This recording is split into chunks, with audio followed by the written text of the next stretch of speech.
Wow, wow, wow. Hey everyone. Hey everyone. It's been a minute. This feels better strange. I feel like I can probably class this up a little bit. There we go. Everything tastes better in a wine glass. I don't know why that is. I wish this was wine.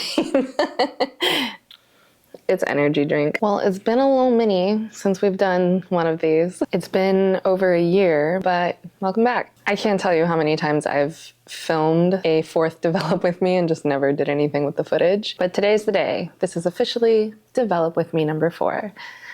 And a lot has changed since we last spoke. Specifically, what I'm going to talk about today is my developing method has changed, and also my scanning method has changed. With developing, I'm now using the, I don't know how to say it, AGO processor, AGO, AGO. I don't know, but I'm using a film processor that frees up my hands, which actually I've taken to just like double developing. For scanning, I've pretty much ditched my Epson scanner and I'm using DSLR scanning with a negative supply stand and lighting rig thingy. I'll show you. To photograph the negatives, I'm using a Canon 5D Mark IV and a 100mm macro lens. I'm not sure which rolls of film I want to develop. I have 1, 2, 3, 4, 5, 6, 7, 8, 9 rolls that need to be developed. I picked up a few rolls of Koji Vivid film from Atlanta Film Company.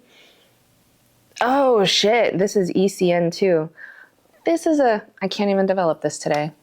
I'm actually so glad I read that because I fully would have developed it with C41. I've never developed ECN2 before, so that's for another day. Actually, maybe that'll be a different video. So today I'll be developing a roll of Kodak 200, 400D from Cinestill, and Portra 400 NC. I believe this stands for neutral color. It's a very expired roll of film and I didn't compensate with exposure or anything, so I really don't know how it's going to come out. 400 NC used to be my favorite film stock. NC and I think the other one was UC, which I don't know what that stood for, maybe like ultra color. So yeah, I miss those film stocks so much. Portra 400 just like doesn't hit for me that much anymore. I don't know.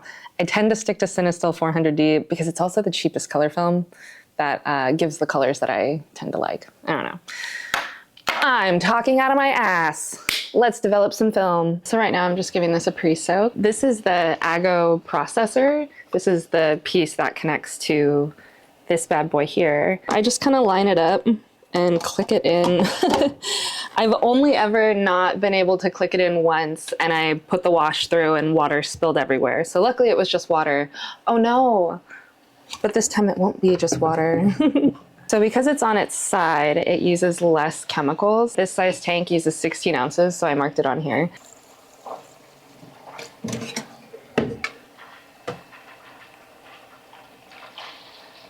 Woo!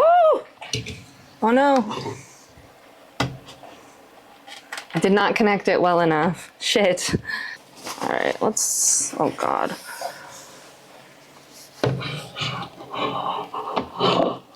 All right, we're gonna try again. There. Like nothing happened. There have been some pretty big changes since I last uploaded to YouTube. I think I've exited my sad girl era. I don't know. The last 3 develop with me's were so cathartic in so many ways. And I needed to make them, had to get that out of my system, push it out to the world, whatever. I was still so raw from my dad passing away and all of the photos were from the time surrounding that time, and it was so much. It was like super duper emotional for me. Whew. Thanks for sticking it around. So in the last year since we last spoke, I have really niched down my photography. Like, I was doing a lot of street photography for a while and that was really how I was learning how to express myself and how I was feeling.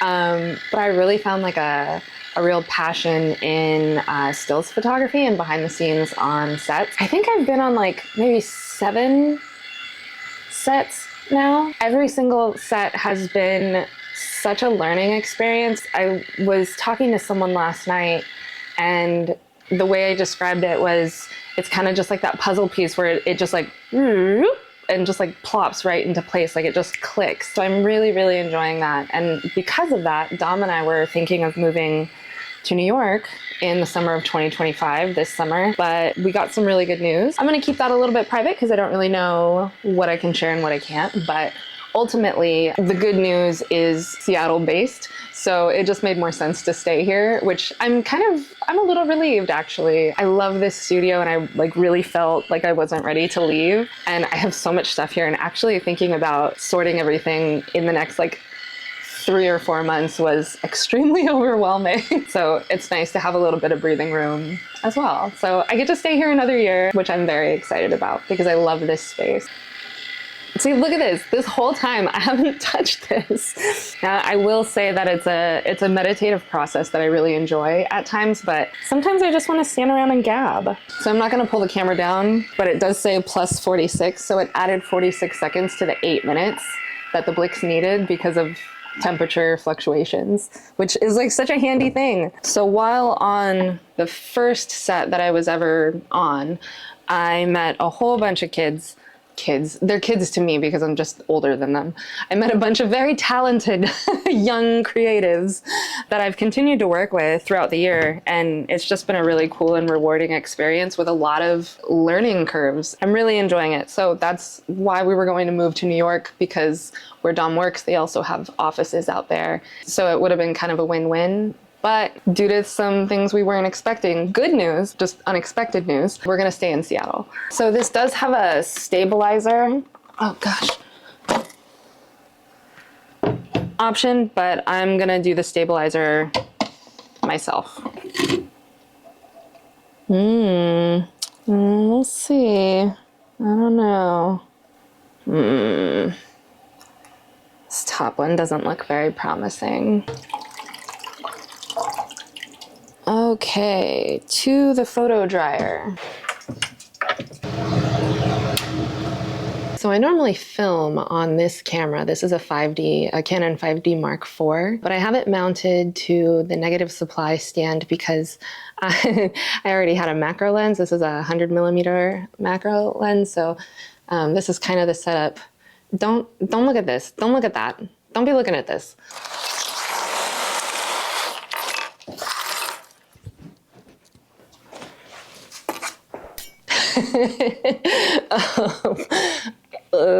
I'm gonna turn off the lights because we don't want extra light pollution coming in through the sides here. So I'm gonna turn that off, but I wanted to show you what it looked like. It looks like part of an enlarger actually, and I had an enlarger. I got rid of it because it was broken, but sometimes I wonder if I could have made one myself, you know? Yeah, so anyway, let's go ahead and turn off, let's go ahead and turn off the lights. So I'll just use the remote, move each frame through, and it goes really quick. So yeah, let's boogie.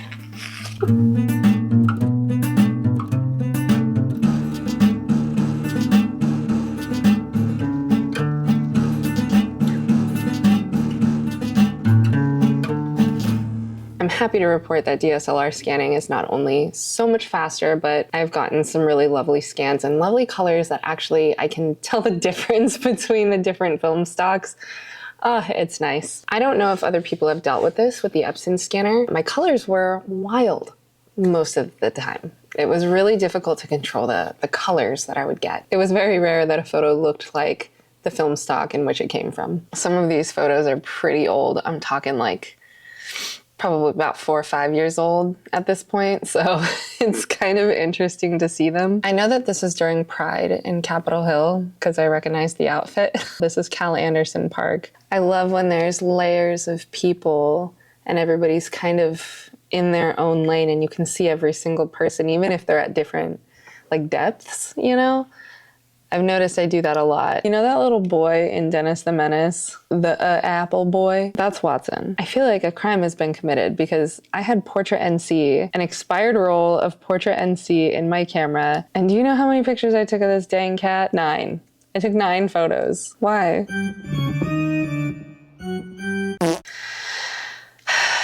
Okay, so I know that like I've cried in every develop with me so far.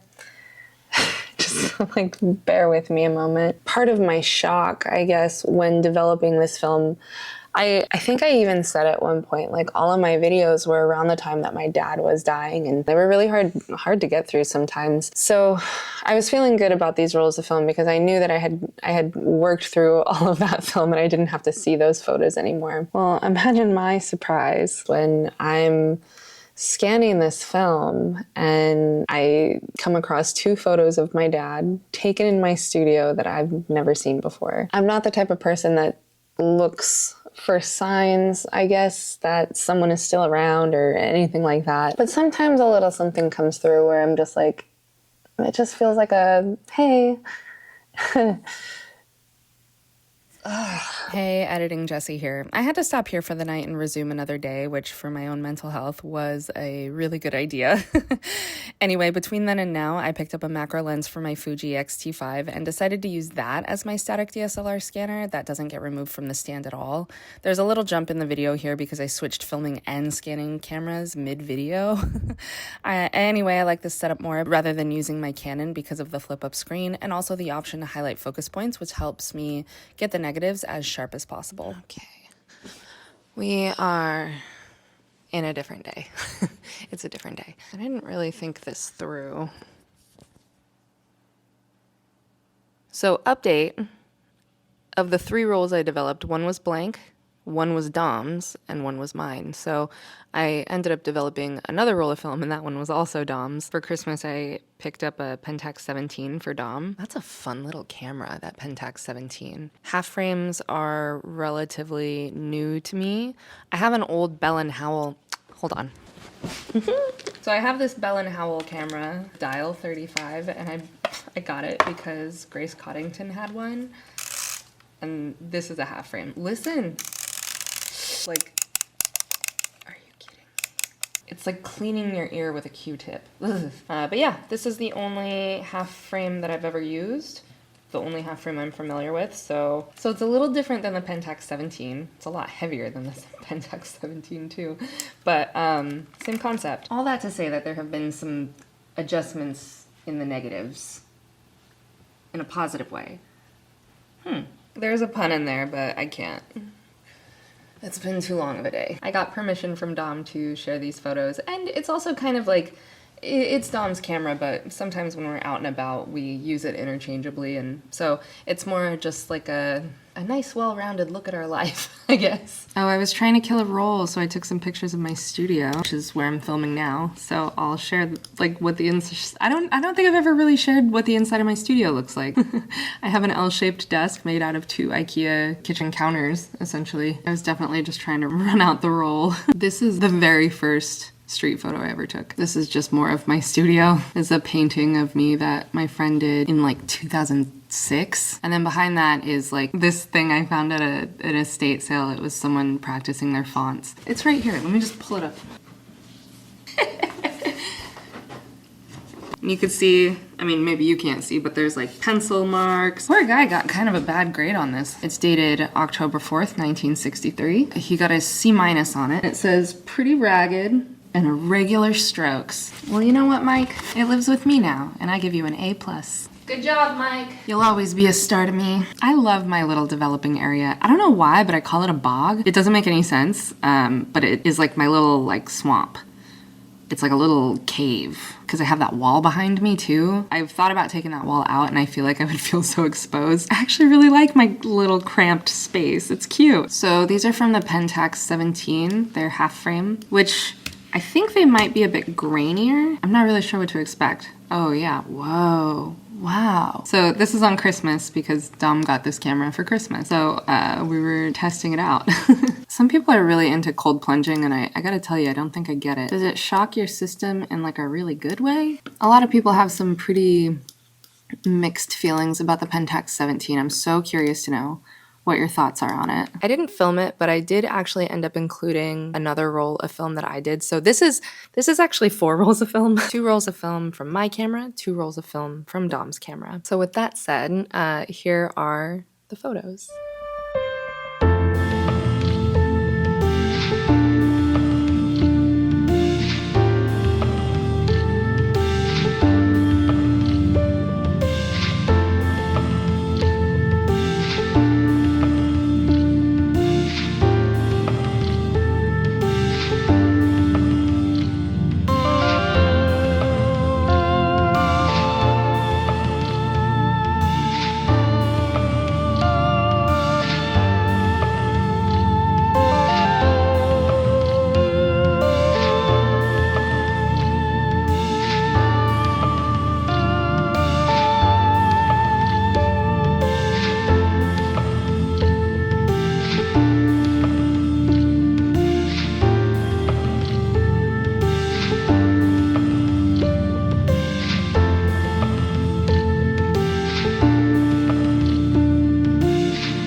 So this was admittedly a little bit of a quick and dirty develop with me, only because I wanted to update you on a couple of things and show you what I'm up to now. And it had been a long time since I had made one of these. So Dom always says, don't let great get in the way of good.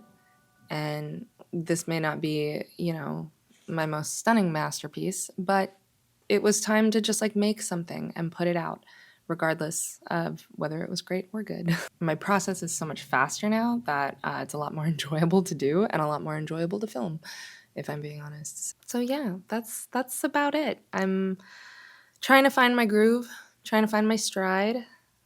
I think I'm in a good spot, and I appreciate you still being here and watching these little videos with me. Wait, what? I just thank you for watching these little videos. The last 3 videos ended with a compliment because I don't know how to sign off videos. Gosh, a compliment. It was unusually sunny and like beautiful in Seattle today. It's almost like the sun saw you today and said, I'm gonna shine big and bright because you make me so happy. That was a weird one. All right, love you, bye.